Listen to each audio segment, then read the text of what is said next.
adalah Isuzu Panther generasi pertama yang keluar dari tahun 1991 hingga 1996.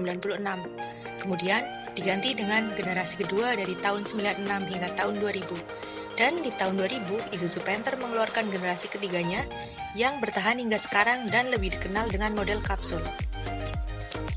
Panther generasi pertama keluar dalam bentuk karoseri. Ada beberapa karoseri yang keluar pada generasi pertama. Samurai dan Cham karoseri dari Laksana, Sparta karoseri dari Cirebon, Challenger Terato karoseri New Armada Malang, model Vitara dan Pajero Old juga ada. Bravo, Golden, dan masih ada dari karoseri-karoseri lain. Baru di tahun 1993, Isuzu Panther mengeluarkan karoseri buatan PT Pulau Gadung Pawitra Laksana yang merupakan anak perusahaan Astra International. Ini lampunya bentuknya seperti ini. Ini kaca ya, bukan mika. Kemudian, di sini ada lampu sein.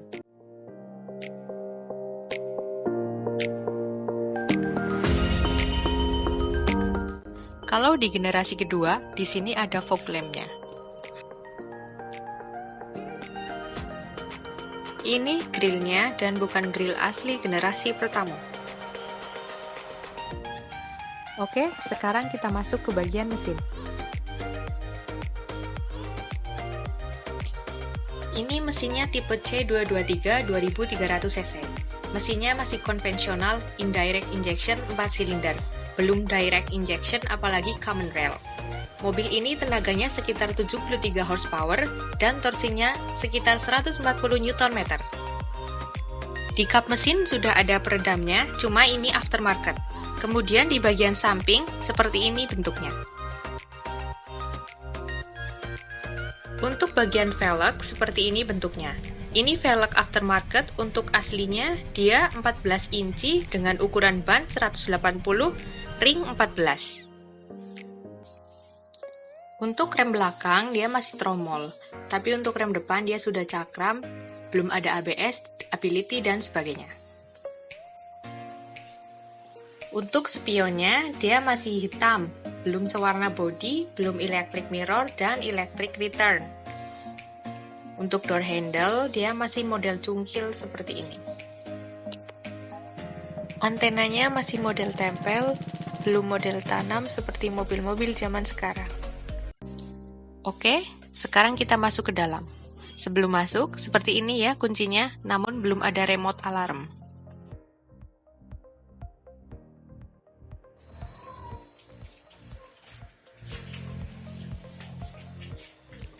Door trimnya sudah diganti aftermarket.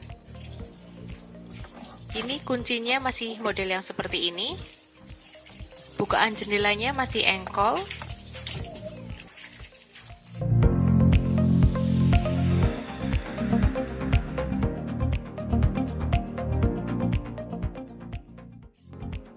Kemudian untuk bukaan kaca, bagian depan dia turun, tengah turun, dan belakang buka ke samping.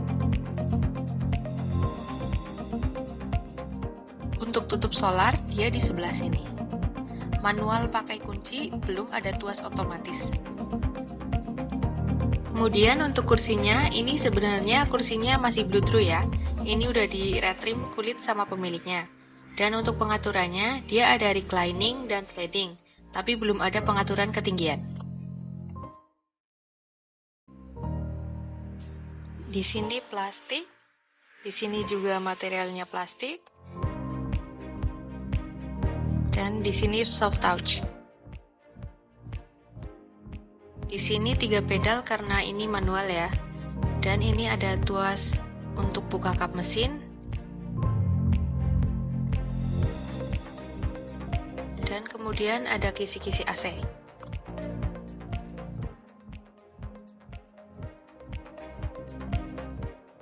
Ini bagian dalam.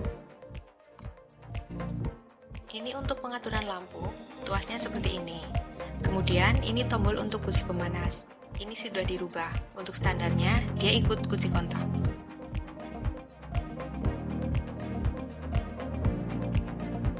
Ini tuas untuk wiper, sudah ada pengaturan intermittent. Untuk pengaturan RPM saat memanaskan mesin. Dan di sini pengaturan AC masih dalam satu tombol. Kemudian ada slot lighter,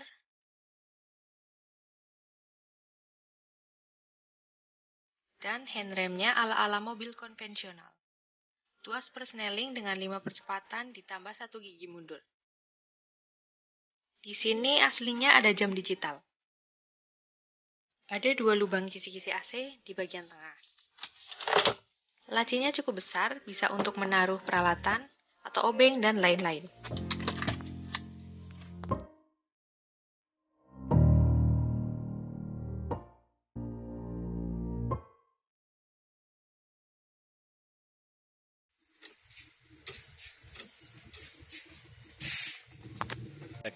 Oke, sekarang kita masuk ke baris kedua. Oke, sekarang saya sudah berada di baris kedua. Bisa dilihat ya, ini untuk legroomnya masih sangat luas, hampir 1 jengkal. Dan untuk perjalanan jauh dengan legroom yang seperti ini itu sangat nyaman. Kemudian untuk di baris kedua ini tidak ada headrest ya. Jadi ya lumayan riskan juga, dan tidak dilengkapi juga dengan seat belt. Seat belt cuman ada di baris pertama. Tapi untuk kenyamanan, kursinya masih lumayan empuk. Untuk perjalanan jauh oke. Cuman dia kursinya sudah tidak bisa lebih senior lagi. Untuk tinggi saya yang 158 cm ini masih sangat nyaman karena jaraknya lumayan banyak, dan overall untuk perjalanan jauh mobil ini menurut saya masih cukup nyaman. Oke, kita beralih ke baris ketiga. Oke, sekarang kita masuk ke baris ketiga.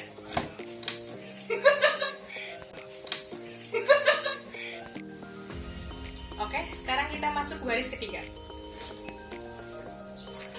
Untuk kursinya ini lumayan nyaman karena masih empuk, dan kursi ini tuh bisa muat sampai 4 orang. Cuman tidak disarankan untuk perjalanan jauh karena nanti dengkul ketemu dengkul jadi tidak nyaman ya. Kesel ya. Kemudian di sini ada lampu, lumayan bisa digunakan ketika berpergian malam-malam, jadi bisa membantu lah pencahayaan. Ketika mobil ini nyala itu rasanya getar banget ya, khas mobil diesel gitu.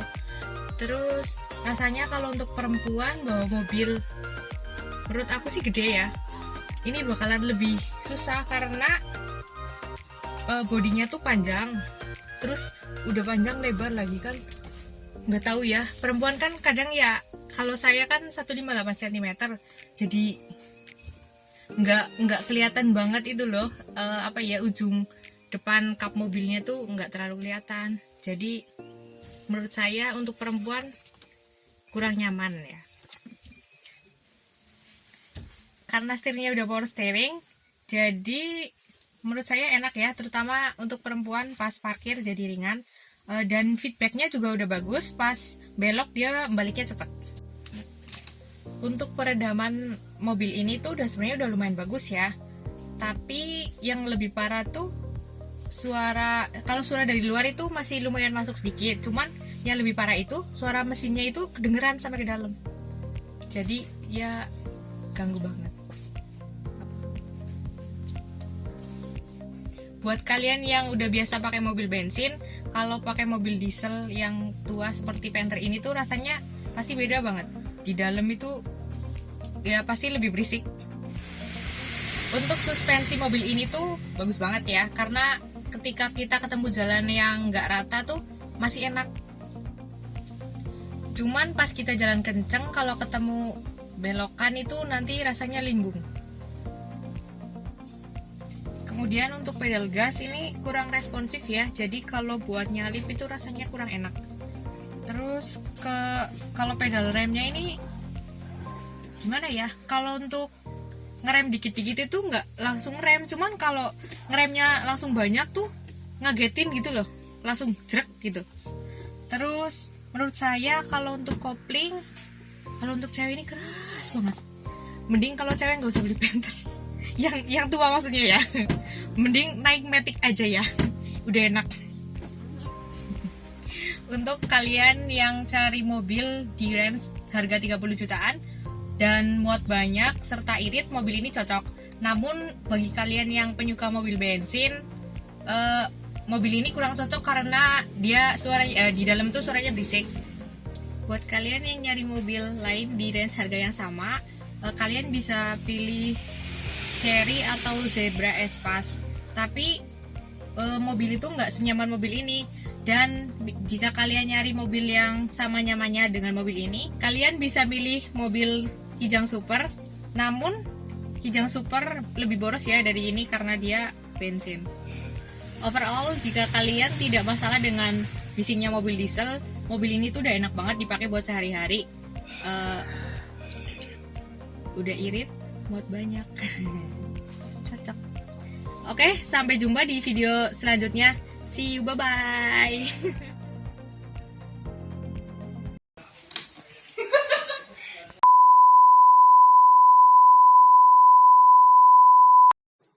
Nggak usah erosi bacanya. Hahaha.